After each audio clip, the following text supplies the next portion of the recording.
Hello traders, welcome back to the trading insider YouTube channel. और आज की इस वीडियो में हम लोग एक स्ट्रेटजी को देखने वाले हैं जो कि होने वाली है आरएसआई स्ट्रेटजी। आरएसआई बेसिकली एक इंडिकेटर होता है जिसकी फुल फॉर्म होती है रिलेटिव स्ट्रेंथ इंडेक्स।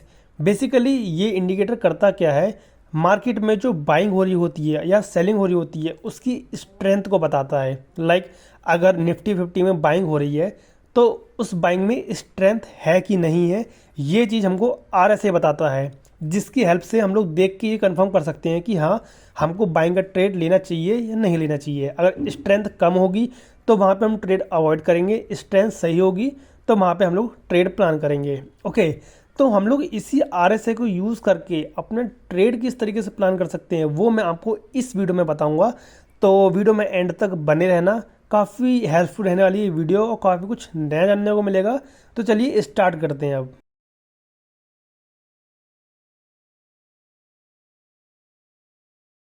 ओके, तो जो आरएसआई है जैसा कि मैंने आपको बताया कि ये एक इंडिकेटर होता है, तो पहले हमको इसको ऐड करना पड़ेगा अपने चार्ट में। तो सबसे पहले मैं जाता हूँ इंडिकेटर वाले सेक्शन में और यहाँ पे जाने के बाद सर्च करेंगे आरएसआई। उसके बाद यहाँ पे ऊपर आपको दिखाई देगा रिलेटिव स्ट्रेंथ इंडेक्स। सिंपली इसके ऊपर क्लिक करना है। क्लिक करने के बाद ये आप लोगों के चार्ट में ऐड हो जाएगा। अब समझते हैं जो ये ग्राफ है, यहाँ पे आपको तीन लाइन दिखाई दे रही होगी, तो इन तीन लाइन को समझते हैं कि ये तीन लाइन है क्या। देखो, सबसे ऊपर आपको दिखाई दे रही होगी 70, जो सबसे ऊपर वाली लाइन है ये 70। तो ये 70 क्या है? 70 का मतलब ये होता है कि मार्केट अब ओवरबॉट हो चुकी है। ठीक है, अगर जो ये आरएसआई का ग्राफ है 70 या 70 के ऊपर जाता है यानी कि मार्केट हो चुकी है ओवरबॉट।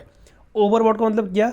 मार्केट में बाइंग बहुत ज़्यादा हो चुकी है, ओवर हो चुकी है। अब लोग इसको किस तरीके से यूज़ करते हैं, बहुत लोग क्या करते हैं, जब मार्केट 70 या 70 के ऊपर जाती है तो बाइंग करना स्टार्ट कर देते हैं, ये सोच के कि अब जो इंडिकेटर है वो ये बता रहा है कि बाइंग प्रेशर ज़्यादा हो चुका है, स्ट्रेंथ बाइंग में बहुत ज़्यादा है, तो वो लोग वहाँ पे बाय कर लेते हैं। अब मैं ये नहीं कह रहा हूँ गलत है, लेकिन ये सिंपली बताता क्या है कि ओवर ओवॉट हो चुकी है मार्केट, बाइंग बहुत ज़्यादा हो चुकी है। अब हो सकता है कि कोई इंस्टीट्यूशंस वगैरह बाइंग कर लें तो और ऊपर चले जाए, लेकिन मोस्ट ऑफ द केस क्या होता है, ये 70 को क्रॉस करके लोगों को ट्रैप करके ओवरबॉट दिखा करके अगेन अपने जोन में आकर के फिर सेलिंग कर देती है अच्छी खासी। ठीक है, अब 50 क्या होता है? 50 होता है न्यूट्रल, यानी कि बाइंग की और सेलिंग की जो स्ट्रेंथ है दोनों बराबर है, बिल्कुल दोनों बराबर है। यहाँ पे यू और लिख देता हूँ, यू। ओके, न्यूट्रल 50 का मतलब होता है न्यूट्रल, कि मार्केट में सेलिंग और बाइंग की स्ट्रेंथ दोनों के बराबर है, यानी कि दोनों बराबर की टक्कर कर रहे हैं। बाइंग भी उतनी कर रहे हैं, सेलिंग भी उतनी स्पीड से कर रहे हैं, उतनी स्ट्रेंथ से कर रहे हैं, उसे हम लोग कहते हैं न्यूट्रल। इसी तरीके से अगर 30 या 30 के नीचे जाता है आरएसआई, इसका मतलब मार्केट हो चुकी है ओवरसोल्ड।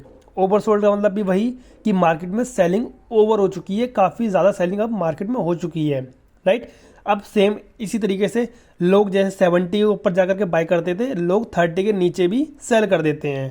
ठीक है, अब मैं ये नहीं कह रहा हूँ गलत है, सही भी हो सकता है उनका। ठीक है, उनका देखने का नज़रिया या उनका सेटअप वगैरह ये जो भी है सही हो सकता है। अब ये तीन आपने पॉइंट समझ लिए, 70, 50, 30, और ये आप लोग देख भी सकते हैं, ये इंडिकेटर में राइट साइड में लिखा हुआ भी है। ठीक है, अब समझते हैं कि स्ट्रेंथ की मैंने जो बात करी थी, स्ट्रेंथ का मतलब है क्या एग्जैक्टली, यहाँ मैं आपको दिखाता हूँ। आप लोग ध्यान से देखो आज की मार्केट को, ये वाली। ठीक है, आपको दिखाई देगा कि मार्केट यहाँ पे लोअर लो फॉर्म कर रही है, बिल्कुल साफ साफ दिखाई दे रहा है कि मार्केट यहाँ पे ये लोअर लो फॉर्म कर रही है। ये लोअर हाई है, लोअर लो है, लोअर हाई है, लोअर लो है, लोअर हाई है, लोअर लो है। ठीक है, अब सेम इसी पॉइंट को नीचे लेकर जाओ और कनेक्ट करो आरएसआई से, आपको दिखाई देगा कि इंडेक्स तो लोअर लो फॉर्म कर रहा है लेकिन आरएसआई बिल्कुल भी लोअर लो फॉर्म नहीं कर रहा है, बिल्कुल स्ट्रेट है यहाँ पे, जिससे साफ पता चलता है कि मार्केट में जो सेलिंग हो रही है उसमें स्ट्रेंथ बिल्कुल भी नहीं है। क्यों नहीं है? क्योंकि आरएसआई में ये बिल्कुल स्ट्रेट है, लोअर लो फॉर्म नहीं कर रहा है, यहाँ पे ये ऐसे फॉर्म नहीं हो रहा है। अगर आरएसआई में भी सेम इसी की तरह जैसे ये इंडेक्स फॉर्म हो रहा है इस तरीके से, सेम इसी तरीके से अगर आरएसआई भी फॉर्म हो रहा होता है ऐसे, तो हम मानते कि हाँ जो सेलिंग हो रही है वो एकदम स्ट्रेंथफुल सेलिंग है और हम सेलिंग में साइड अपना ट्रेड प्लान कर सकते हैं। लेकिन यहाँ पे आरएसआई में अगर आप लोग ध्यान से देखोगे तो ऐसे एकदम सीधी लाइन है और यहाँ पे ये रेजिस्टेंस बना हुआ है ऐसे इस तरीके से, ठीक है। यहाँ पे देखो ये ट्रेंड लाइन ड्रॉ कर रखी है डाउन साइड में, और यहाँ पे देखो ये बिल्कुल सीधा है, जो RSI है बिल्कुल सीधा है, बिल्कुल भी एक भी जो लोअर लो है ब्रेक नहीं करा है, हायर हाई की तरफ में RSI हमारा चल रहा है। यानी कि अब मुझे अपना सेलिंग साइड का ट्रेड प्लान नहीं करना चाहिए, क्योंकि स्ट्रेंथ नहीं है, स्ट्रेंथ नहीं है, मैं ट्रेड लूँगा मार्केट साइडवेज रह जाएगी, सेलिंग साइड में मेरा प्रॉफिट होगा नहीं, तो क्या फ़ायदा फिर, ठीक है। तो मैंने आपको लाइव एग्जांपल दिखा दिया कि RSI स्ट्रेंथ किस तरीके से बताता है। अब यहाँ पे ये स्ट्रेंथ नहीं है, ये RSI से हमको चल गया पता, तो क्या हो सकता है कि मार्केट में स्ट्रेंथ ना होने की वजह से, सेलर्स की स्ट्रेंथ ना होने की वजह से यहाँ पे बाइंग हो जाए, ऐसे बाइंग कैंडल आ जाए और बाइंग हो जाए, ये हो सकता है यहाँ पे अब, राइट। लेकिन हम ये स्ट्रेंथ वगैरह हमने जो भी था इतनी बात करनी थी, हम इतना ओवर नहीं जाएंगे, अंदर नहीं घुसेंगे इस चीज़ के बारे में। हम लोग अपनी स्ट्रेटजी को देखेंगे कि हम किस स्ट्रेटजी की बात कर रहे थे और उसको यूज़ कैसे करेंगे। देखो जो स्ट्रेटजी है जो हम यूज़ करने वाले हैं वो कैसे यूज़ करेंगे, जब भी RSI 70 को क्रॉस करके वापस अंदर आएगा इस जोन में, तब हम लोग सेलिंग करेंगे, राइट। और जब RSI 30 को क्रॉस करके वापस अंदर आएगा इस तरीके से, तब हम लोग बाइंग करेंगे। बस ये है हमारी स्ट्रेटजी। अब इसको बैक टेस्ट करके भी देख लेते हैं हम लोग, ताकि हमको चल जाए पता कि कितनी एक्यूरेसी आ रही है इस चीज़ की, इस स्ट्रेटजी की एक्यूरेसी कितनी आ रही है। अब देखो यहाँ पे हमको साफ साफ दिखाई दे रहा है नीचे, यहाँ पे ये 30 के नीचे गया RSI, उसके बाद अगेन अंदर आ गया अपने जोन में, तो यहाँ पे हमारा ये स्ट्रेटजी काम कर रही है, यहाँ पे बन रही है। तो हम लोग यहाँ पे लेते ट्रेड। अब बिल्कुल एग्जैक्टली हमको ट्रेड लेना है, इस कैंडल में ये बाहर गया और इस कैंडल में ये अंदर आ गया, ठीक है। तो इस कैंडल में हम लोग लेते अपनी एंट्री, इस वाली कैंडल पे लेते एंट्री। स्टॉप लॉस रखते हैं हम लोग अपने सपोर्ट का, जो वैलिड स्टॉप लॉस बनता है वो यहाँ का बनता है, राइट। अब देखो हमारा जो टारगेट है वो कितना मिला है, अगर मैं इसको ऊपर तक ड्रॉ करूँ तो ऑलमोस्ट 1:7 के करीब में हमको रिस्क रिवॉर्ड मिला है पहले ही बैक टेस्ट के ट्रेड में। अब और पीछे देखते हैं, पीछे चलते हैं कहाँ पे मार्केट ने क्रॉस किया, राइट, ठीक है। अब देखो यहाँ पे हमको दिखाई दे रहा है दो जगह, अगर आप लोग ध्यान से देखो, इसको मैं भी जूम कर देता हूँ, RSI को भी देखो, यहाँ पे पहले ये ऊपर गया, ऊपर जाने के बाद में ये वापस अंदर आ गया, ठीक है। अब मैं इसके अंदर आने पे लेता एंट्री, इस जगह पे एंट्री लेता मैं, स्टॉप लॉस रखता मैं यहाँ ऊपर का, ये रेजिस्टेंस का। और देखो हमको यहाँ पे टारगेट कितना मिला है करीबन, अगर हम लोग यहाँ भी एग्जिट करते तो 1:2 के करीब में हमको यहाँ रिस्क रिवॉर्ड मिला है, राइट। सेम इसी तरीके से देखो यहाँ पे भी बाहर निकली है मार्केट, निकलने के बाद में RSI अंदर आ गया, और किस कैंडल में अंदर आया, इस वाली कैंडल में ये अंदर आया है, ठीक है। तो यहाँ पे मेरी होती है एंट्री इसकी क्लोजिंग के बाद में, और यहाँ होता है मेरा स्टॉप लॉस ऊपर का, क्योंकि ये रेजिस्टेंस है, एक वैलिड स्टॉप लॉस है, और टारगेट मेरा ये नीचे इस जगह पे देखो 1:2.7 के करीब में मेरा रिस्क रिवॉर्ड है यहाँ पे, राइट। सेम इसी तरीके से देखो यहाँ पे भी मेरी एंट्री होती इस वाली कैंडल में, यहाँ कहीं मेरी एंट्री होती इस पे, ठीक है। तो यहाँ पे भी देखते हैं कि हमारा स्टॉप लॉस होता है या टारगेट होता है। यहाँ पे मेरी एंट्री के बाद यहाँ पे हमारा टारगेट, तो 1:2 के करीब हमारा यहाँ पे रिस्क रिवॉर्ड है, राइट, ठीक है। अब आपको कम से कम 1:2 का टारगेट तो रखना ही रखना है, अगर उससे कम रख रहे हो तो उसको स्टॉप लॉस मान के छोड़ दो, ठीक है। कम से कम 1:2 तो अपना टारगेट रखो, रिस्क रिवॉर्ड रखो, ताकि इन फ्यूचर आप लोग प्रॉफिटेबल रहो। ऐसा नहीं है कि आप 1:1 रख रहे हो या 1 उससे भी कम 0.5 का रिस्क रिवॉर्ड रख रहे हो, ऐसा नहीं होना चाहिए। रिस्क रिवॉर्ड होना सही रखना, भले से ऐसा लग जाए कोई बात नहीं है, पर रिस्क रिवॉर्ड से कोई गद्दारी नहीं, रिस्क रिवॉर्ड सही होना चाहिए। अब देखो यहाँ पे भी 70 के ऊपर गया RSI, उसके बाद वापस यहाँ पे अंदर आया, तो मेरी एंट्री होती इस वाली कैंडल में, इसकी क्लोजिंग के बाद में, या फिर आप चाहते तो इस वाली कैंडल पे भी अपनी एंट्री कर सकते थे। अब आपकी चॉइस है, अगर आप एग्रेसिव ट्रेडर हो तो इस वाली कैंडल पे कर सकते हो एंट्री, सेफ ट्रेडर हो तो इस वाली कैंडल पे करना एंट्री। लाइक मान लो मैं एग्रेसिव ट्रेडर हूँ तो मैं यहाँ पे करता अपनी एंट्री, स्टॉप लॉस रखता वैलिड यहाँ तक का, अगर छोटा स्टॉप लॉस रखना है तो 1 मिनट में शिफ्ट करके आप 15 EMA तक का भी अपना रख सकते हो स्टॉप लॉस, या फिर कोई 1 मिनट के टाइम फ्रेम पे कोई सेलर्स का जोन बनना हो तो वहाँ तक का भी टारगेट रख सकते हो, मतलब स्टॉप लॉस रख सकते हो। और नीचे देखो यहाँ पे 1:4 के करीब में हमको रिस्क रिवॉर्ड मिला है, यानी कि हमको यहाँ पे ये चल रहा है पता कि सही अच्छा खासा टारगेट हमको मिल रहा है इस स्ट्रेटजी की हेल्प से। अब एग्जांपल के लिए शायद यहाँ पे एक स्टॉप लॉस हमारा गया है, अगर देखें तो यहाँ पे इस कैंडल में हमारा RSI बहुत ज़्यादा ऊपर जा चुका था, 36 के करीब जा चुका था। तो यहाँ पे हमारी एंट्री बनती नहीं। रनिंग कैंडल पे एंट्री बनती तो बन भी जाती, लेकिन क्लोजिंग के बाद में RSI हमारा ऑलरेडी बहुत ऊपर जा चुका था, तो यहाँ पे हम एंट्री करते नहीं। बट अगर हम लोग बिगिनर होते और इस चीज़ को देख के करते भी तो चलो यहाँ पे एक स्टॉप लॉस चला जाता, कोई दिक्कत नहीं है, क्योंकि पीछे हमारे ऑलरेडी टारगेट बहुत सारे गए हैं। चलो कोई बात नहीं, मानते इसको, एक स्टॉप लॉस चला भी गया। हम सारे केस लेके चल रहे हैं, भले कोई सा भी केस हो, चाहे क्लोजिंग ऊपर हुई हो चाहे बहुत अंदर हुई हो, हम सब केस लेके चलेंगे ताकि एक बैक टेस्टिंग प्रॉपर हो जाए हमारी। ठीक है, अब यहाँ पे देखो, यहाँ पे ये 70 के ऊपर गया, अगेन इस कैंडल में ये अंदर आ गया, तो यहाँ पे होती है हमारी एंट्री, इस जगह पे ऊपर होता हमारा स्टॉप लॉस, नीचे हमारा टारगेट, राइट। अब कम से कम 3:1 के करीब में हमको यहाँ रिस्क रिवॉर्ड मिला है, यानी कि 1:4 के करीब में हमारा यहाँ पे भी रिस्क रिवॉर्ड बना है। तो आप लोग देख सकते हो कि हमारा एक यहाँ पे स्टॉप लॉस गया, वो भी ये वैलिड एंट्री बनती नहीं है। क्यों नहीं बनती है? क्योंकि प्राइजेक्शन के हिसाब से ये अपने इंट्राडे हाई पे भी आ गया, पहली बात तो। ठीक है, अब देखो इंडिकेटर के साथ में प्राइजेक्शन भी फॉलो करना, ये भी बहुत ज़रूरी है।